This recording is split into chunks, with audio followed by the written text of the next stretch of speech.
نه درآمدن شه کم وقتی پیش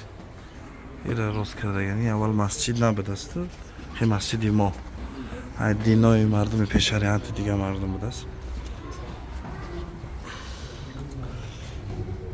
این روز کردن این مسجد با امر پوچوی هم وقت روز کرده گرد بگیم که درست نیست هم وقت امر کرده است اینه مقبره هاشون قبر هاشون اینه اینجا 4 کسه اینجا هم 4 کسه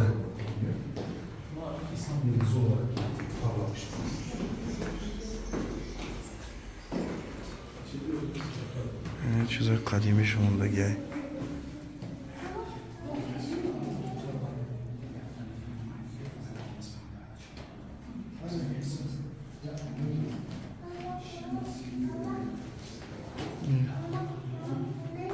چیزای برای تورات هستن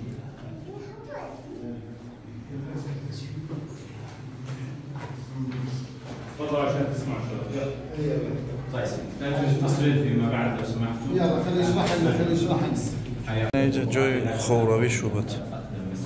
خو می رفتن اینجا خو رفته گیا این قبرشون 7 کس 7 کس هست اینجا 3 کس در جای 4 کس در جای اینکه چیزی اردن حکومتی اردنی همه شده یک قبر جو کرده گیا یک قبر جو کرده گیا در اینجا دور خلیفه عباسی مونده گیا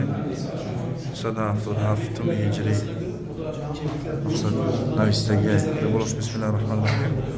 و دوران اصحاب کهف نویسته گیا خب این اینجا افتو میدرمد این اینجا افتو میدرمد افتو همین طرف میدرمد فور است رو بعد وقتی که افتو غروب میکرد افتو میشیش اینجا افتو میبرد و با طرفی هم میدرمد سگی اصحاب کهف درمدگی نیست درون در بیرون استودگی درون پیش درمدگی نیست همه خلاص منطقه رقیم نام داره همین منطقه الله مثال در قرآن ذکرش کرده گی و الرقیم کانو من آیاتنا عجب یا رقیمه خیلی خلاص نمیته اینه زیتونه درخت زیتون دیگه بسیار مشهوره اینجا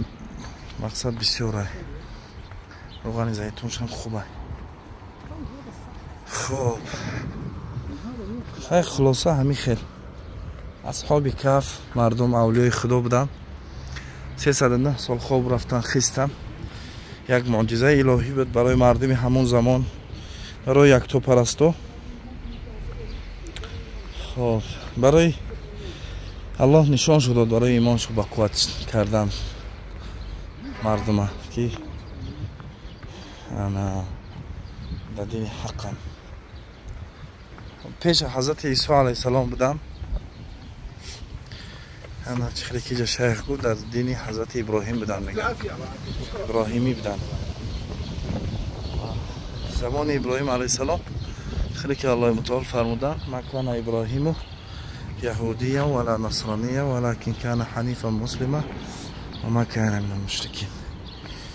ابراهیم علیه السلام یهودی و نصرانی نبود برای اینکه حنیف بود یکتا پرست بود خیلی بسیار مزه کردیم و تماشای اینجا لذت بردیم از آیت قرآنی که سوره قرآنی که خونده میشه از سوره کهف خوندیم یک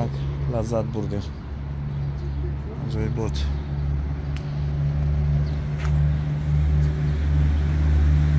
خب دوام میتیم موضوع با انشاءالله روز مکم آمدگیم خیلی چند که توانایی باشه همونقه اردون رو تماشا میکنیم برای مردم تاجیکستان ویزا نیست برای به ملال اومدن تو دا برد نه ویزا چی میگیرین بلیت میگیرین ویزا داره در ایرپورت میامیتی 40 دینار دا برد نمیگیری گسینسا میگیری میای تماشا میکنی میرای یک وقت جدا میکنی، یک هفته 10 روز تماشا میکنی میره. باقی در امان الله باشین، سلامت باشین. السلام علیکم و رحمت الله و برکاته.